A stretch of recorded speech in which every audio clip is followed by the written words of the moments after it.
Magandang araw! I am Katrina Betua, the mother of baby Prince. So, ayan, kung sa araw na to ay gumagawa po kami ng video about sa history ni baby Prince, kung saan ito po ay personal na experience or personal na naranasan namin ng aming pamilya, naming mag-asawa with baby Prince history. Pero bago po ang lahat, kung hindi ka pa naka-like, subscribe, naka-follow sa aming YouTube channel, please subscribe po sa aming YouTube channel and FB page, Betua Vlog, Our Growing Family. So ayan po, kami po ay gumagawa ng video about history ni baby Prince, kung saan ito po yung aming sinishare through video po about vlogging, is about kung paano po hinahandle or hinandle namin yung sitwasyon na meron na pinagdaanan namin about baby Prince. Ito po yung aming sinishare is about history, kung paano po namin tinanggap or ano man yung mga pinagdaanan namin with baby Prince. Pero naniniwala po kami na sa video na aming gagawin, marami po itong matututunan or aral na mapupulot po, especially po doon sa mga mother na mga nakakaranas po ng same situation sa amin, or may mga sitwasyon or may mga anak na may mga diagnose. Malaking tulong po ito, panoorin nyo na way mag-encourage po sa bawat isa. Anyway, ang unang tanong po dito is, paano po nangyari or paano na yung ginawa namin sitwasyon, yung time na nalaman namin history or yung diagnose about baby Prince. Bilang isang magulang po ni baby Prince or bilang nanay, ang una po sa lahat is, syempre na-shock kami dahil first time po hindi namin alam kung ano yung mararamdaman bilang magulang po ni Prince yung time na na-diagnose po kasi siya is sa PCMC, sa Philippine Children Hospital, kung saan yung kinausap kami ng kanyang mga doktor about sa history ni Prince, kung saan wala kaming idea about SMA. So yung dineclare ng doktor na na-diagnose ng aming anak na si Prince with SMA type 1, as in kaming dalawa, na-shock kami, as in talaga na lumo. Kumbaga hindi namin alam yung sitwasyon na meron, kung anong sitwasyon, paano nangyari at bakit nangyari, kung paano umabot sa ganong sitwasyon. So, nung in-explain na sa amin ng doktor na ganito, mami, ganito ang sitwasyon, ang anak niyo po is diagnosed po siya ng spinal muscular atrophy type 1, kung saan yung kanyang mga bones, kanyang spinal is nangihina po siya, malambot po, fluffy po siya, which is talagang nagtataka rin kami kung hindi pa rin namin lubos maisip kung paano nangyari. Pero sa tulong ng mga doctors na to, in-explain nila na kailangan pala kapag dumanas tayo or naka-encounter tayo ng ganitong sakit, especially dun sa ating anak, dapat pala, una sa lahat, tanggapin natin yung sitwasyon na meron, tanggapin natin yung ating anak, dahil alam naman natin sa sitwasyon na yun, once na tinanggap at minahal natin yung sitwasyon na yun, yung anak natin, may mga tulong na darating, higit sa lahat, tulong ng Panginoon. So ayun, higit sa lahat, sa tulong ng Panginoon, huwag tayong manghihina. Lagi nating isipin na all things work together for good to those who love Jesus. So ayun na nga, yung time na yun, nag-uusap kami mag-asawa. At the same time, syempre, umiiyak kami mag-asawa at nagpipray kami kay Lord na, Lord, hindi namin alam yung sitwasyon ng anak namin, pero alam namin na may gagawin ka sa aming anak or sa buhay ng aming anak. So, ayun na nga, moving forward, shinare namin yung sitwasyon, yung sinabi ng doktor sa aming family, both sides. So, praise God, dahil meron kami both side na family na nandun yung suporta. Andun yung full support ng aming both side family, at the same time, yung suporta po na simbahan kung saan kami nakabilang sa Brain Souls. So, yun na nga, shinare namin yung sitwasyon na meron si Prince. At sa tulong din ng aming mga pamilya, ng aming mga leader sa simbahan, yung mga pastors namin, pinaliwanag sa amin na ano man yung sitwasyon ni baby Prince, lagi nating tandaan ng lahat ay inaalaw ng Lord dahil may nais siyang ipagawa, may tinuturo, at the same time, hindi tayo iiwanan ng Lord sa sitwasyon na meron tayo. Kaya salamat sa Lord kasi alam mo yun yung feeling na kahit na nalaman namin yung ganyung sitwasyon namin, take note pa, yung time na yan, nakatubo, naka-intubate po yung aming baby, which is 3 months lang po niyan si baby Prince. Pero salamat sa Panginoon, dahil na dun yung comfort ng Lord sa puso namin. Kaya alam namin sa sitwasyon na meron kami, hindi kami pababayaan ng Lord na, at na, while kahit naman na ganun yung sitwasyon, syempre bilang magulang ni baby Prince, nandun yung kaba, pero salamat sa Lord kasi alam mo yung sitwasyon na, alam sa sitwasyon na meron ka, nandun yung gabay ng Lord, yung comfort niya. Kaya, nung nalaman namin na ganito, andun yung suporta ng both side family namin. At talagang, wala, bilang magulang talaga, iniyak talaga namin sa Panginoon. Talagang pinuspos namin iyak at the same time nagpipray kami. Pero grabe talaga, nung time na, syempre, ako yung nanay, ako yung bantay sa loob nun sa hospital. tinitingnan ko yung aking baby. Habang nagpipray ako, hawak ko yung kamay niya kasi nakapikit siya nun eh. Kumbaga, intubated po siya nun sa ER. So, nagpipray ako, nakatingin ako sa kanya na, Lord, sabi ko, alam ko may ginagawa ka, alam ko may itinuturo ka, alam ko may gagawin at kilos ka sa buhay ng aming anak. Kaya binigyan namin yan sa Panginoon. Kumbaga itong video na to ginagawa namin, at the same time, encourage po ito na huwag tayong sasuko, huwag tayong mapapagod, na huwag nating questionin, huwag nating sisihin yung sarili natin, bakit nararanasan natin. Ito ba ay isang curse sa buhay natin? No, huwag nating iisipin dahil lahat ng sitwasyon na nangyayari sa ating buhay, inaalaw po ng Lord dyan. Pinahintulutan ng Panginoon yung mga nangyari sa ating buhay dahil alam niya na kaya natin. Kaya natin dahil kasama natin ang Lord. Kaya doon sa bagay na yun na napanatag ako, kaya nalaman ko na ang promise ng Lord is totoo talaga. Kaya bilang isang magulang ng baby prince, sobrang thankful kami. Hindi kami thankful dahil nandun kami sa sitwasyon na ganun. Thankful kami dahil sa sitwasyon na pinagdadaanan namin, may Lord kaming kinakapitan. At meron kaming both side family na nauunawaan at nandun yung full support sa amin. At the same time naman, kung ito naman yung about naman sa pangangailangan, syempre admitted yung anak namin. So yung time na yun, isa pa talaga yung pinagdaanan namin na akala ko talaga is talagang, alam mo yun, sobrang makasalanan dahil doon nga rin, may sakit din yung husband ko. May sakit din siya, which is hindi siya pwedeng magbantay sa loob kasi may asthma po siya or pneumonia. So bawal siya pumasok sa emergency. Kaya ako lang po yung kung feeling ko, nag-iisa ako doon na nagbabantay sa anak ko, wala akong katuwang. Kumbaga, dumating rin sa punto bilang magulang na nanghina ako.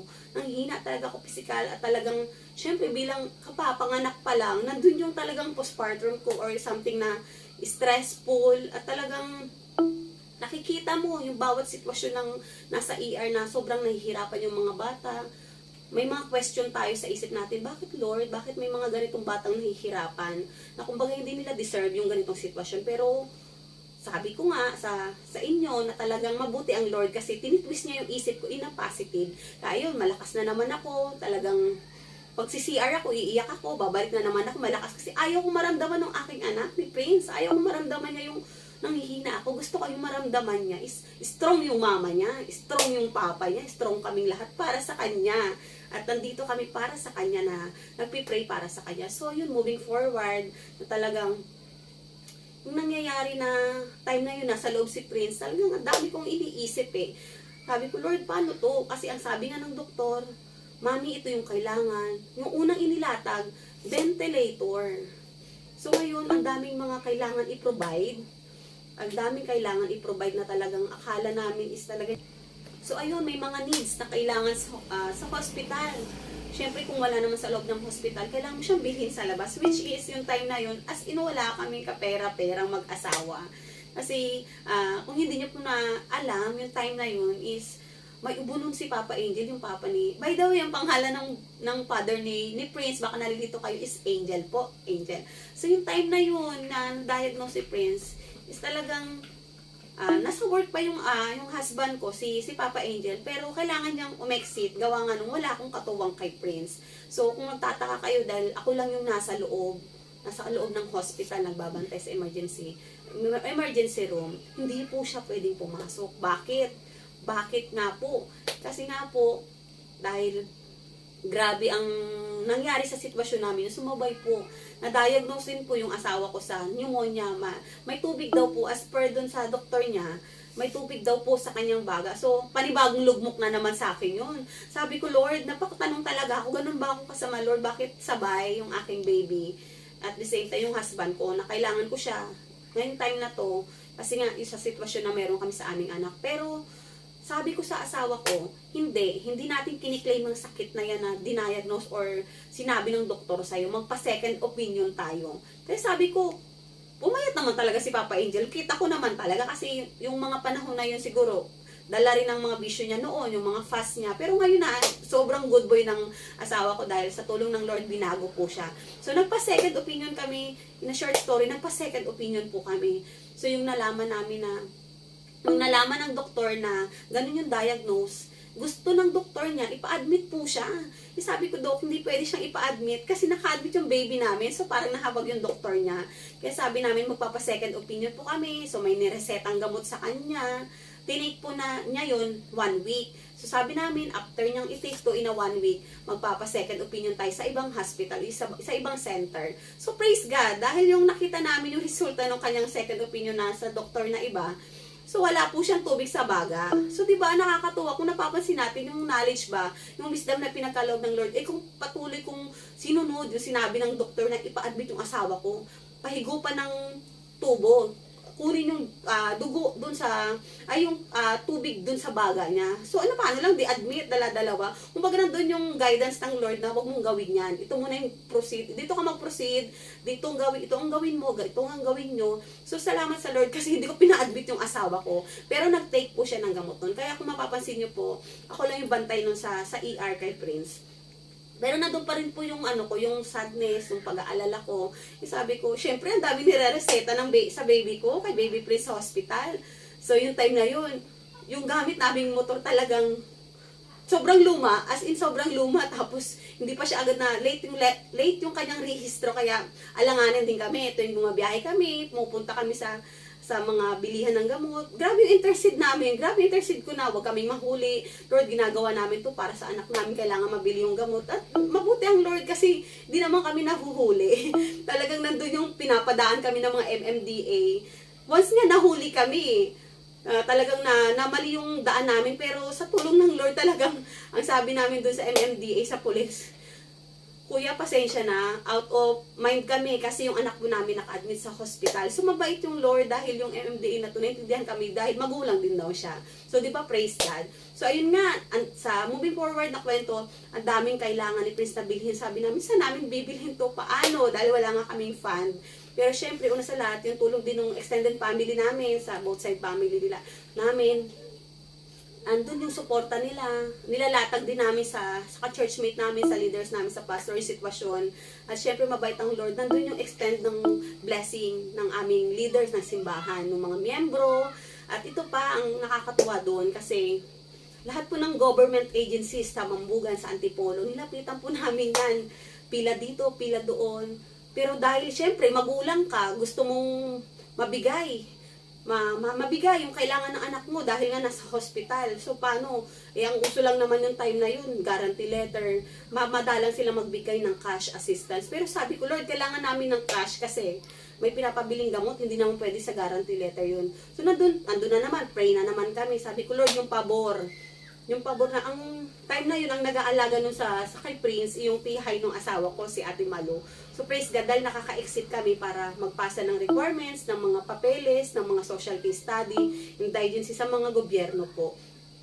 So, dahil sa tulong ng Lord, at talagang, bilang isang magulang, makulit ka, naranasan ko po ang yung mayor namin sa Antipolo, naranasan kong mangulit talaga, inabangan ko siya doon sa likod ng pintuan dahil alam ko doon siya lalabas. Talaga sabi ng nasa meeting daw nung guard. Pero sabi ko, nagmakaawa ako, umiyak ako, nakita nila na, sabi ko sa kanila na bilang magulang po ng aking anak, sabi ko, totoo po yung sinasabi ko na gusto ko pong makausap si mayor para po ilatag yung sitwasyon ng anak ko at kailangan po ng financial assistance ng anak ko. So praise God, dahil mabait at mabuti ang Lord, mabuti po na talagang nakapasok, in a short story, nakapasok po ako sa office ni Mayor Jun Inares. Ayan, hello po. Ni Mayor Anding. Sa salamat kasi naka-entry po ako, nakapasok ako doon. So, sa tulong po nila at nung mababait din yung staff, talagang nakita rin ng guard yung bilang isang puso ng isang magulang. Kaya siguro nahabag kasi grabe din yung iyak ko. Syempre, iyak ka na nun, nandun ka sa sitwasyon na So, ayun na nga, sa dami naming nilapitan ng mga government agencies sa Antipolo po. Nakatira po pala kami, located kami sa Antipolo, Rizal. So, sa dami naming nilapitan po namin Mayor's Office, sa barangay po namin, sa Congressman Puno, sa government's office. Madami po kasi ang ahensya. So, syempre, bilang isang nanay, bilang isang magulang ni Baby Prince, syempre, talagang gagawin mo ang lahat. Gagawin natin ang lahat para po sa ating anak na hindi na natin maiisip yung pagod, yung hiya. Basta alam natin, ginagawa natin para sa anak natin. Ganun po tayo ka-hero. Ganun po tayo kalakas pagdating sa kailangan ng ating anak. So, ayun na nga. Lumapit kami kay Mayor's Office. Nagpasa kami ng mga requirements. Pumila kami. sa government's office. Iba-iba po kasing ahensya yan. So lahat yun, nilapitan namin, pinasahan namin ng mga requirements. At salamat sa Lord kasi alam mo yun, habang kami gumagawa or kumukuha ng mga requirements, mga permits na yan, nag-intercede talaga kami mag-asawa na, Lord, gusto namin kapag pinasa or kinausap namin yung mga taong staff ng mga sa gobyerno na to, is nandun yung pabor, yung mahabag sila. Talagang nakakatawa ang Lord dahil talagang bilang isang magulang, lahat gagawin mo eh. Sabi na natin yung term na pakapalan ng mukha. Talagang in-apply namin yung mag-asawa.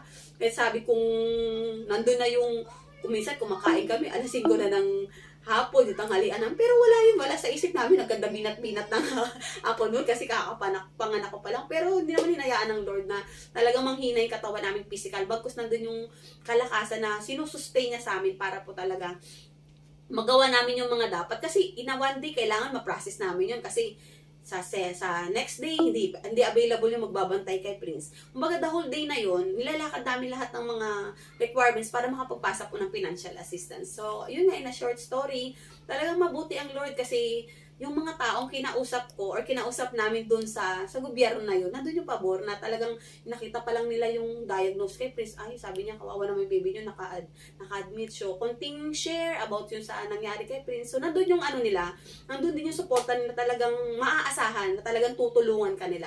Kaya nagpapasalamat talaga ako dahil madaming naging, lumawak nga, totoo nga na lumawak yung family namin sa sitwasyon na meron kami si Prince. Na akala namin dati na konti lang yung mabubuting tao sa mundo. No, mali po tayo. Marami pong ginagamit ang Lord sa buhay natin. Kahit di po natin kakilala, kahit masasamang tao pa yan, or mahigpit sa gobyerno, kayang hipuin ng Lord yan. Was na pinag-pray natin yan, kayang mag-iba po yung, yung kanilang mindset. Basta pag ang usapan is pagdating sa anak, nakita po natin yung tulong talaga na kahit di natin kakilala. So, salamat dahil talagang nakita namin yung extended family na kahit wala sila sa sitwasyon na yun, nakita lang po nila kung paano namin in-explain yung sitwasyon na meron kami. Siyempre, iyak ako nang iyak kasi siyempre, tuwing mag-i-interview, ano nangyari sa anak mo, ganito, ganyan. Lagi na, kumbaga natapos yung whole day na yung araw na yun, magana yung mata ko, pabalik kay Prince, kasi nga paulit-ulit ng kwento. Pero, siyempre, sa pag-share namin yun about sa sitwasyon ni Prince, nakikita ko yung puso ng mga kausap namin na nandun bilang ding magulang, kung sila rin gagawin din nila yun. So, kaya, syempre, hapon na, kailangan namin bumalik sa hospital. So, alam mo yun yung umaga, ito yung na-receive naming balita, nadadiagnose si Prince ng ganito. So, umalis kami na mabigat yung loob, malungkot, ganito. Pero yung bumalik kami doon, parang alam mo yun, nag-lift up yung spirit namin na naging okay na. Parang, ay salamat Lord, kasi kahit nasa sitwasyon na ganito kami, yung mga taong ginagamit ka para po kami ay tulungan. Higit sa lahat yung tulong mo, yung guidance mo sa amin, tsaka yung kalakasang physical. Hindi mo kami pinapabayaan. So, yan, lumakas na naman kami kasi pagbalik ko doon, nakita ko yung baby Prince ko, nakasmile sa akin kahit nakatubo pa siya. Alam mo yung habi ko, binubulungan ko siya. Dahil ako nga lang yung nakakapasok doon, binubulungan ko siya, Prince, sabi ko, ang daming magbibigay ng tulong sa'yo. Pag-pray mo si mama, pag-pray mo si papa na talagang lahat ng lalapitan natin, tutulungan. Kaya makita mo yung ngiti ng bata na kahit naka-intubate siya, nakatubo siya, nakasmile. Alam niya may itsura ni Prince na kahit na with pain siya, he can smile pa din. Diba? So, ayun na nga. Ayun yung mga bagay na talagang kahit na mahirap yung sitwasyon, pinapagaan po ng Panginoon yon. So, ayan, katulad ng sinabi ko sa video, ito pong video na to is na-experience namin personal with Baby Prince history. Alam naman po natin na talagang naging kasama po namin kayo sa journey ni Prince. In 4.5 years, talagang nakita nyo kung paano gumalaw yung mundo sa buhay namin or umikot yung mundo. Nakasama po kayo namin. So, itong video na to, ay alam namin talagang encourage po sa bawat isa.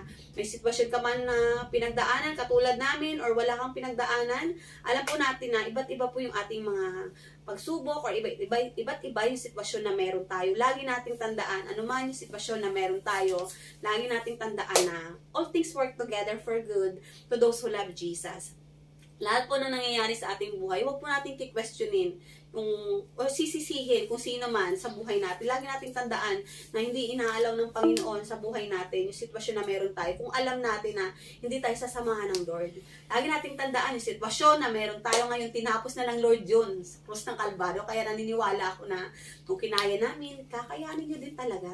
Kaya mga mami, mga daddy, mga warrior parents, go lang ng go. I-battle natin una sa lahat, i-battle natin sa prayer ang lahat ng sitwasyon na meron tayo. Sa mga kapwa namin parents na nakakaranas po ng sitwasyon na katulad namin, or may mga pinagdadaanan po na may mga matinding sakit yung anak, huwag po tayong panghinaan.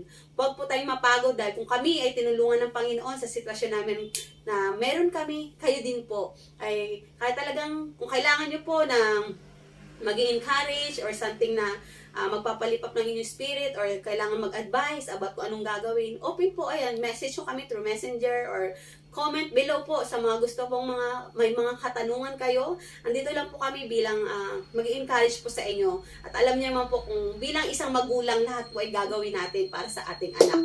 So muli, disclaimer lang po, ang aming ginagawang video is talagang para ma-encourage po ang bawat isa. At talagang naniniwala ko na sa mensahe na to, sa message na to, isasamahan niyo po kami, tutulungan niyo po kami sa pamamagitan ng sa pamamagitan po ng pagla-like, follow and subscribe sa aming YouTube channel at sa aming Facebook page. Please subscribe po sa aming page sa Betua Vlog, Our Growing Family. Yung simpleng pag-subscribe nyo po, pag-share ng aming video na ginagawa is malaking blessing po ito. Dahil yung sabi ko nga sa inyo, ito po yung ginagawa namin mag-asawa bilang advocacy po. Na kahit nawala na po si Baby Prince sa aming buhay, sa aming family, alam namin na i-extend yung blessing na-receive ni Prince sa pamamagitan po na maging channel of blessing po doon sa mga kapwa naming magulang, sa mga parents na mga pinagdadaanan po na nahihirapan kung paano po masusupply lahat ng pangangailangan at higit sa lahat yung paano nila mapagtatagumpayan yung sitwasyon na meron sila. So ayan, sa next topic natin, sa next vlog natin, abangan nyo po, mas matindi po kung paano namin nasupply yung ventilator ni Baby Prince. Hindi lang isa, bagkus dalawa yung pinrovide ng Panginoon. Kaya abangan nyo at lagi nyong i-support kami sa vlog na to. Hindi lang po ginagawa namin yung vlog na to nang wala lang, bagkus ito is for a cause po. Marami po tayong batang matutulungan. Kung kami po ay tutulungan nyo, magiging channel of blessing po tayo sa bawat isa, higit sa lahat sa mga may sitwasyon po. So, see you po sa next vlog natin. Thank you so much and God bless.